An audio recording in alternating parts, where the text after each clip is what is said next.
नमस्कार, स्वागत है आपका न्यूज वन इंडिया पर। आपके साथ मैं हूं मीनाक्षी रजत। देवभूमि में आपको दिखाएंगे उत्तराखंड की तमाम खबरें। शुरुआत करते हैं ब्रेकिंग के साथ, जहां सीएम पुष्कर सिंह धामी ने एलईडी कैंपेन रथ यात्रा को रवाना किया है। विधानसभा क्षेत्रों में ये एलईडी कैंपेन रथ यात्रा जाएगी। प्रदेश अध्यक्ष मदन कौशिक भी इस दौरान उनके साथ मौजूद रहे। तो आपको बता दें कि उत्तर प्रदेश के बाद अब उत्तराखंड के मुख्यमंत्री पुष्कर सिंह धामी ने भी एलईडी वाहनों को हरी झंडी दिखाई है। इस दौरान उनके साथ प्रदेश अध्यक्ष मदन कौशिक भी मौजूद रहे। ये एलईडी वाहन विधानसभा क्षेत्रों में जाएगी और बीजेपी ने जो कार्य किए हैं उसको दिखाएगी।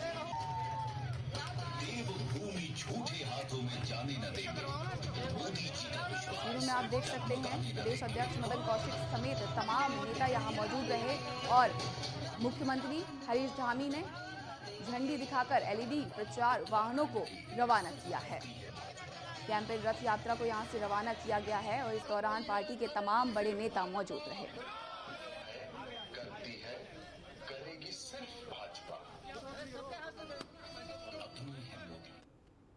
करती है, करेगी सिर्फ भाजपा, क्योंकि उत्तराखंड में अभी तक जो भी काम हुआ है केवल भाजपा के शासनकाल में हुआ है। अटल बिहारी वाजपेयी जी का शासनकाल हो या नरेंद्र मोदी जी का शासनकाल हो या वर्तमान की भारतीय जनता पार्टी की सरकार हो, जो काम भारतीय जनता पार्टी के शासनकाल में हुए वो कभी नहीं हुआ। इसलिए आज हमने अपने रथों को रवाना किया है जो पूरे प्रदेश के अंदर जाएंगे और भारतीय जनता पार्टी के माननीय मोदी जी के द्वारा किए हुए कामों को जन जन तक पहुंचाएंगे। लोगों का आशीर्वाद मांगेंगे कि एक बार फिर से सरकार, ऐसी सरकार जो सरकार नरेंद्र मोदी जी की सरकार के साथ चल पाए और उत्तराखंड को विकास के रास्ते पर ले जा पाए। 70 विधानसभा क्षेत्र में हमारा एलईडी वैन आज से प्रवास शुरू होगा। एलईडी वैन में हम पहली बार केंद्र और राज्य में जब भारतीय जनता पार्टी के सरकार चुन के आए, 5 वर्ष पूरा केंद्र और राज्य में भारतीय जनता पार्टी के माननीय नरेंद्र मोदी जी के नेतृत्व में सरकार में जो कुछ भी काम हुआ है वो हम पक्का शोकेसिंग कर रहे हैं और लोग भी ये समझ रहे हैं कि जो कुछ भी उत्तराखंड में हुआ है, उत्तराखंड रचना करने के लिए, to create the Uttarakhand, BJP को आना पड़ा, अटल बिहारी वाजपेयी जी को आना पड़ा और नया उत्तराखंड रचना होने के बाद उसका विकास के लिए भी भारतीय जनता पार्टी को नरेंद्र मोदी जी को आना पड़ा। और ऐसे माननीय नरेंद्र मोदी जी जिसको सारे देश में और अंतर्राष्ट्रीय में स्तर पे नंबर 1 नेता माना जाता है और देश में भी अभी तक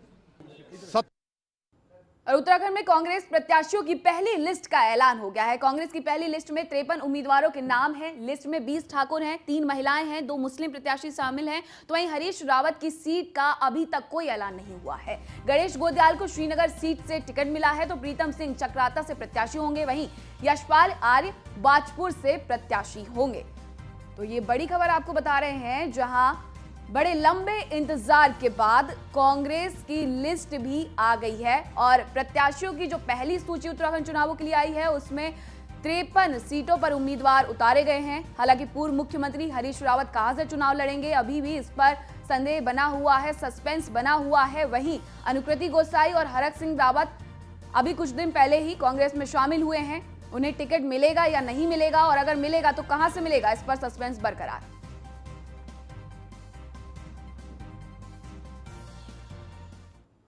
और अधिक जानकारी के साथ मेरे सहयोगी संदीप मेरे साथ जुड़ गए हैं। संदीप, देखिए, जो लिस्ट का इंतजार है वो काफी लंबे वक्त से हो रहा था और जो लिस्ट है अब वो आ भी गई है, लेकिन जो सस्पेंस है अभी भी वो बना हुआ है, हरीश रावत की सीट को लेकर के भी, हरक रावत और अनुकृति गोसाई की सीट को भी लेकर।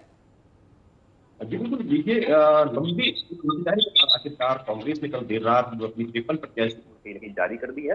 लेकिन सबसे बड़ी बात यह है कि हरीश रावत जो कि पूर्व मुख्यमंत्री रहे हैं और उनकी सीट अभी तय नहीं हो पाई कि आखिरकार वो किस जगह से चुनाव मैदान में उतरेंगे, क्योंकि हरीश रावत पिछले अगर चुनाव की बात करूं तो 2 जगह से चुनाव मैदान में उतरे थे और कहीं और दोनों सीटों पर हरीश रावत चुनाव हार गए। तो लिहाजा इस बार कहीं ना कहीं हरीश रावत अपने लिए एक सुरक्षित सीट चाहते हैं जिस पर कि वो पूरी तरह से वहां पर विजय हो पाए। तो लिहाजा यही वजह है कि अभी तक हरीश रावत की सीट है उस पर उसका फाइनल जो डिसीजन है वो लिया नहीं गया है। और दूसरी ओर अगर बात करें तो हरक सिंह रावत और अनुकृति गुसाई, जो कि बीजेपी छोड़कर बर्खास्त होकर हरक सिंह रावत कांग्रेस में शामिल हुए थे और उनके साथ में पुत्रवधू जो अनुकृति गुसाई है वो भी शामिल हुई थी, तो उनको लेकर कहीं ना कहीं टिकट को लेकर अभी भी सस्पेंस बरकरार है, क्योंकि कांग्रेस के अंदर सीधे तौर पर ये कहा जा रहा है कि एक ही व्यक्ति को टिकट मिलेगा। तो इसमें ये देखना बड़ी बात होगी कि आखिरकार कांग्रेस हरक सिंह रावत को टिकट देती है या फिर अनुकृति गुसाई को टिकट यहाँ पर मुहैया करवाया जाता है।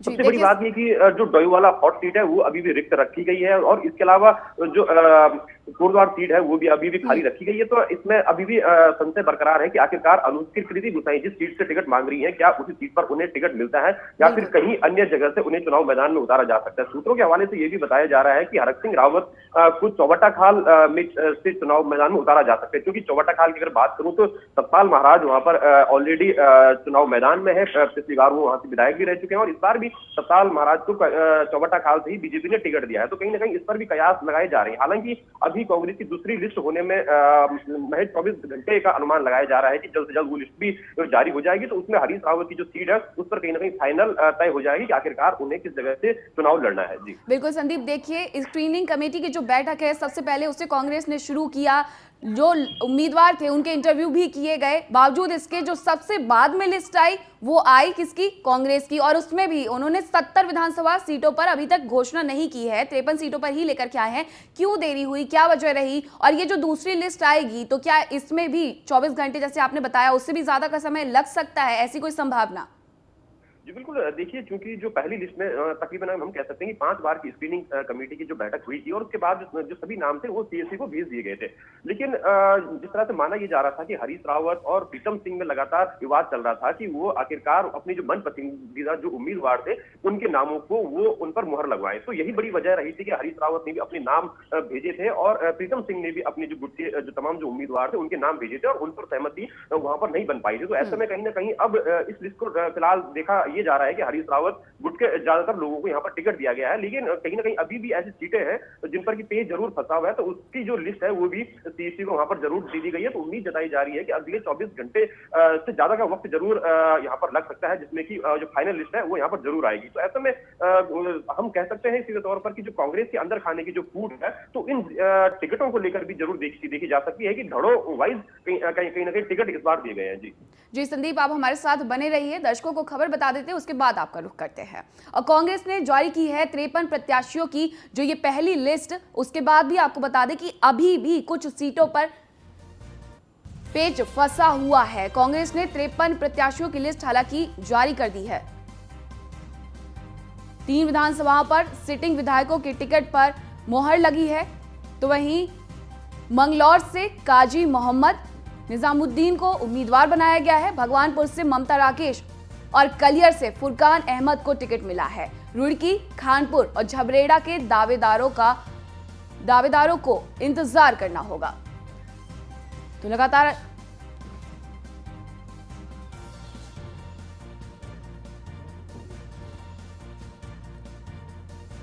और अधिक जानकारी के साथ संदीप हमारे साथ बने हुए हैं। संदीप, देखिए 53 प्रत्याशियों की जो पहली लिस्ट आई है उसमें यह संशय बरकरार था कि आखिरकार किसके प्रत्याशियों को सबसे ज्यादा टिकट मिलेंगे, किसे मैदान में उतारा जाएगा। अगर हम लिस्ट को देखते हैं तो समझ में आता है कि जो पूर्व मुख्यमंत्री हैं उन्हीं के जितने भी प्रत्याशी थे उन्हीं को टिकट दिया गया है। जी बिल्कुल, देखिए जैसे कि मैंने पहले भी दोहराया था कि कहीं ना कहीं हरीश रावत की अगर बात करें तो उनके ही सभी जो प्रत्याशी हैं उम्मीदवार हैं उनको ही कहीं ना कहीं ज्यादातर मौका दिया गया है। हालांकि जो प्रीतम सिंह है वो अपने कुछ जरूर जो सीटें हैं उनको टिकट दिलाने में जरूर सफल रहे हैं। अगर हम जैसे बात करें कि प्रीतम सिंह आर्यन शर्मा का जो सैदपुर से थे उनको वो टिकट चाहते थे तो उनको वहां पर टिकट मिला है। इसके अलावा और भी कई सीटें हैं ऐसी हैं जिन पर की घंटाली की सीट अगर हम बात करें तो धनीलाल शाह को वहां पर टिकट दिया गया है, जो कि प्रीतम सिंह की पसंद के नेता बताए जाते हैं। तो ऐसे ही कई तमाम जैसी सीटें थी जिनको लेकर की जो संशय था, जो रोड़ा था, वो लगातार बना हुआ। तो लेकिन इस पूरी 53 प्रत्याशियों की लिस्ट को देखकर ये लगता है कि हरीश रावत कहीं ना कहीं जरूर बाजी मार ली है। हरीश रावत ने इन टिकटों को लेकर जिस तरह से देखा जा रहा है कि तमाम उन्होंने अपने उन चहेते उम्मीदवारों को टिकट दिलाया है जिन्हें की वो पसंद करते थे। तो सबसे बड़ी बात ये थी कि देरी आखिरकार इसी वजह से हुई कि इन प्रत्याशियों को कई बार की स्क्रीनिंग कमेटी की बैठक में इनका नाम सामने आया था, उस पर चर्चाएं हुई थी और चूंकि लगातार जो बड़े नेता है हरीश रावत कहे या फिर गणेश गोदियाल कहे, प्रीतम सिंह कहे, वो लगातार दिल्ली में ही इन दोनों पूरी तरह से डटे रहे। तो यही वजह है कि 53 प्रत्याशियों को तो फाइनल कर लिए गए, लेकिन अभी जो और 17 और प्रत्याशी हैं उनके नामों पर कहीं ना कहीं अभी तक विचार विमर्श लगातार चल रहा है। और हरीश रावत चाहते हैं कि उनमें भी कहीं ना कहीं उनके जो चहेते उम्मीदवार है उनका नाम उन लिस्ट में जरूर आए। जी संदीप, आप हमारे साथ बने रहिए और खबर बताते हैं दर्शकों को, जहां देहरादून में कांग्रेस ने शनिवार रात 53 सीटों पर प्रत्याशी घोषित किए हैं, जबकि 17 सीटें अभी भी घोषित नहीं हुई हैं। हरक रावत, उनकी बहू अनुकृति के टिकट फिलहाल फाइनल नहीं हुए हैं। वहीं मसूरी से गोदावरी थापली, राजपुर रोड से राजकुमार समेत रायपुर से खाटी कांग्रेसी हीरा सिंह बिष्ट को टिकट मिला है। हरीश रावत के चुनाव लड़ने पर अभी भी सस्पेंस बरकरार है। आपको बता दें कि देहरादून की डोईवाला सीट पर अभी तक न बीजेपी ने और न ही कांग्रेस ने प्रत्याशी घोषित किया है, जिससे ये विधानसभा सीट हॉट सीट बनने के साथ ही सस्पेंस वाली भी बन गई है।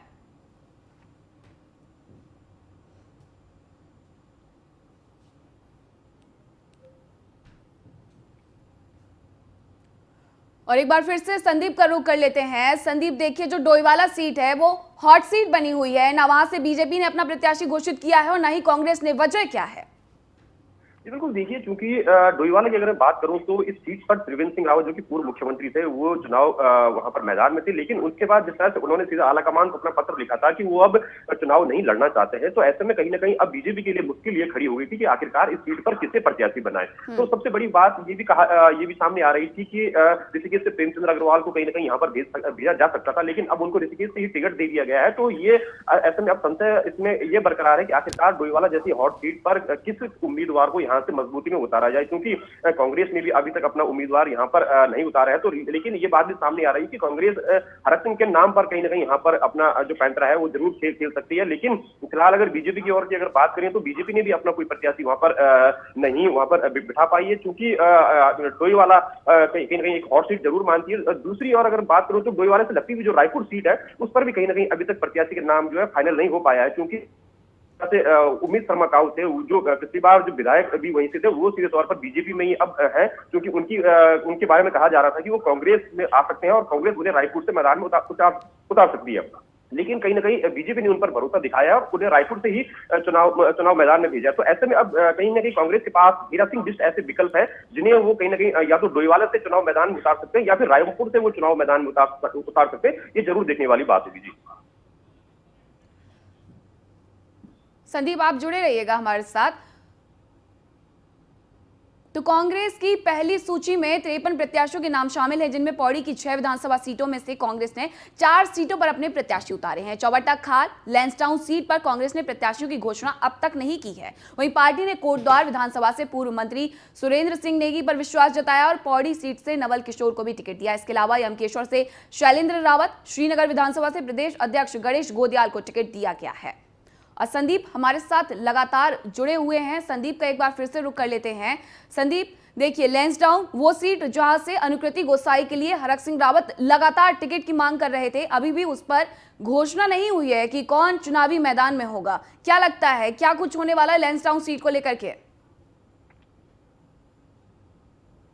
तब से लेकर सुर्खियों में आ गई थी जब जैसे ही हरक सिंह रावत ने अपनी जो पुत्र वधू है अनुकृति गोसाई उनके लिए इस सीट पर मांग की थी। तो यही वजह थी कि बीजेपी में भी लगातार उनका ये कहना था कि जो उनकी बहू को है वो लैंसडाउन सीट से टिकट दिया जाए, लेकिन कहीं ना कहीं वहां पर जो विधायक है दिलीप सिंह रावत उनने सीधे तौर पर इस चीज का विरोध कर दिया गया था और लगातार वो हरक सिंह रावत को लेकर खुलकर विरोध करने में सामने आ गए। तो यही वजह रही थी कि हरक सिंह रावत ने फिर अपना पाला बदला और वो कांग्रेस में आ गए। तो अब ये जरूर देखने वाली बात होगी कि लैंसडाउन सीट अभी भी कांग्रेस ने यहाँ पर खाली रखी है, तो अनुकृति गोसाई को लेकर फैसला उस सीट पर जरूर हो सकता है और ये सीट लगभग तय भी मानी जा रही है। लेकिन दूसरी सबसे बड़ी वजह ये आ रही है कि कांग्रेस आखिरकार दोनों को ही नहीं बल्कि एक को टिकट देगी। तो ऐसे में ये बड़ी समस्या सामने आ रही है कि आखिरकार हरक सिंह रावत को टिकट दिया जाएगा या फिर अनुकृति गोसाई को, या फिर अनुकृति गोसाई को अगर लैंसडाउन से टिकट अगर कांग्रेस देती है तो फिर हरक सिंह रावत का क्या होगा, क्या उन्हें टिकट दिया जाएगा या फिर नहीं। तो ये सबसे बड़ी बात सामने निकल कर आ रही है। लेकिन फिलहाल तय ये माना जा रहा है, सूत्रों के हवाले से बात के तौर पर आ रही है कि अनुकृति ही गोसाई लगभग वहां की फाइनल दावेदार मानी जा रही है, इसीलिए कांग्रेस ने इस सीट को खाली भी रखा है। जी बहुत बहुत धन्यवाद संदीप आपका तमाम जानकारी के लिए। और कर्नल अजय कोठियाल के डिजिटल नवपरिवर्तन संवाद का तीसरा दिन है। राज्य आंदोलनकारी और उनके परिजनों से वर्चुअली जुड़ेंगे कर्नल अजय कोठियाल। 7 दिन तक डिजिटल नवपरिवर्तन संवाद करेंगे। 27 जनवरी तक डिजिटल नवपरिवर्तन संवाद चलेगा। आम आदमी पार्टी के डिजिटल संवाद से पिछले 2 दिन में भारी संख्या में लोग जुड़े हैं।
डिजिटल संवाद से पिछले 2 दिन में भारी संख्या में लोग जुड़ रहे हैं। कर्नल अजय कोठियाल के डिजिटल नव परिवर्तन संवाद का जो तीसरा दिन है, आपको बता दें कि 21 जनवरी से यह नव परिवर्तन संवाद शुरू हुआ है।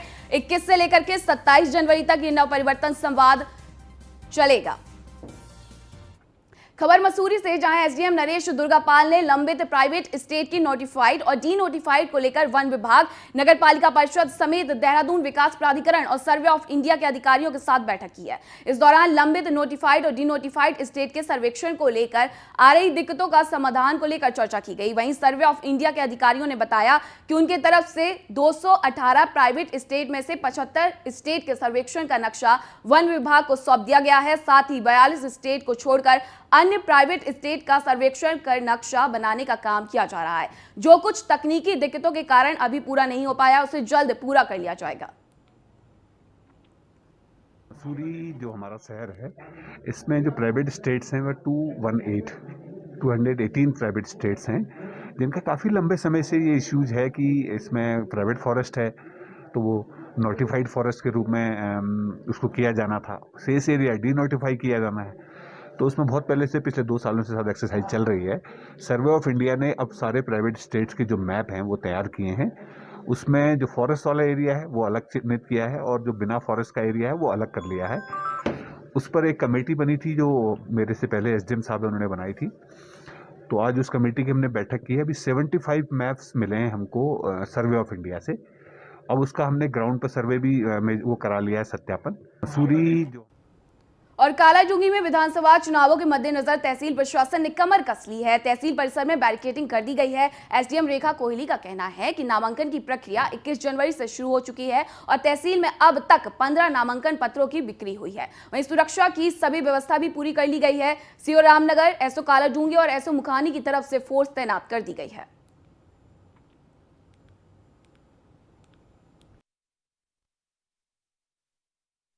देखिए, नॉमिनेशन की प्रक्रिया हमारी 21 जनवरी से स्टार्ट हो चुकी है। कल जो हमारे नॉमिनेशन पत्र हैं, 15 हमारे नॉमिनेशन पत्र की बिक्री हुई है।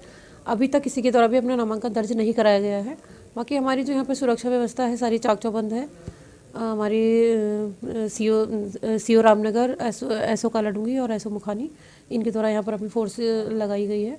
और जैसे भी नॉमिनेशन होता है, जो भी हमारे भारत निर्वाचन आयोग की गाइडलाइन है उसके अनुसार नॉमिनेशन प्रक्रिया यहाँ पर कराई जा रही है। देखिए, खबर खानपुर विधानसभा क्षेत्र से, जहां वरिष्ठ पत्रकार उमेश कुमार शर्मा ने दरियादिली दिखाते हुए एक परिवार के और अनाथ 4 बच्चों को गोद लेकर एक बार फिर से एक बड़ी मिसाल पेश की है। दरअसल पत्रकार उमेश कुमार समाज सेवा के क्षेत्र में लगातार सक्रिय रहते हैं। उन्होंने कई बड़े बड़े काम भी लोकहित में किए हैं, मगर बड़ी बात है कि इसके अलावा भी उन्होंने उत्तराखंड और अन्य प्रदेशों में भी लगभग 300 बच्चों को गोद लिया है। और उसी क्रम में आज फिर उमेश कुमार ने खानपुर विधानसभा के बुरनी गांव में अनाथ हुए 4 बच्चों को गोद लेकर उनकी सारी जिम्मेदारी उठाने का फैसला लिया है। इन बच्चों के सर से इनके मां और पिता दोनों का साया उठ चुका है। घर में सिर्फ इनकी बूढ़ी दादी के अलावा और कोई नहीं है। साथ ही न घर में कोई कमाने वाला है, न कोई संभालने वाला। पत्रकार उमेश कुमार को जब इनके बारे में जानकारी मिली, वे तत्काल इनके घर पहुंचे और इन मासूमों को गोद लेने का फैसला लिया। उमेश कुमार ने इनकी पढ़ाई लिखाई से लेकर घर का राशन, कपड़े, दवाई आदि सभी प्रकार से इनकी मदद करने का भरोसा जताया है। खबर लालकुआ से, जहां पुलिस को सफलता हाथ लगी है। टीम ने नशे के खिलाफ अभियान चलाकर एक युवक को गिरफ्तार कर लिया है। आरोपी के पास से 82 ग्राम अवैध स्मैक भी बरामद की गई है, जिसके बाद पुलिस ने एनडीपीएस एक्ट के तहत मुकदमा दर्ज कर लिया है। वहीं हरवंश सिंह एसपी सिटी का कहना है कि आरोपी को अवैध स्मैक के साथ पकड़ा गया, जिसके अंतरराष्ट्रीय बाजार में कीमत 8 लाख से अधिक है।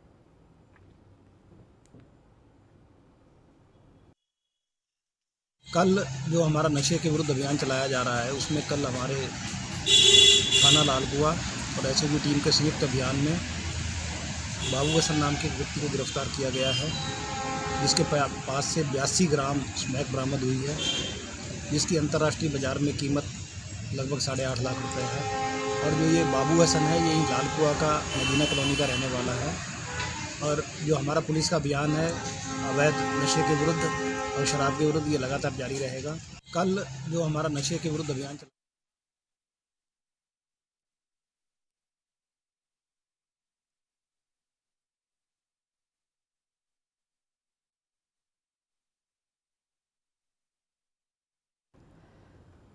खबर सरोवर नगरी नैनीताल से, जहां ऊंचाई वाले क्षेत्रों में बर्फबारी जारी है, जिससे पर्यटक और कारोबारियों के चेहरे खिल उठे हैं। मौसम में कड़ाके की ठंड देखने को मिल रही है। वहीं कल रात से हुई बारिश से मौसम ठंडा हो गया है।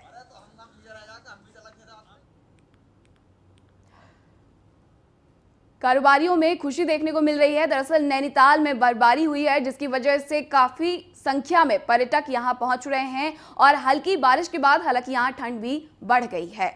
सरोवर नगरी में बर्फबारी के बाद पर्यटकों का पहुंचना लगातार जारी है, जिसकी वजह से कारोबारियों के चेहरे भी खिल उठे हैं। ये तस्वीरें नैनीताल से आई हैं, जहां आप देख सकते हैं कि यहां स्नोफॉल हो रहा है और जो पर्यटक हैं वो बाहर सड़कों पर निकलकर इसका दीदार कर रहे हैं, खुश हो रहे हैं और इनको देख करके कारोबारियों के चेहरे पर भी खुशी है।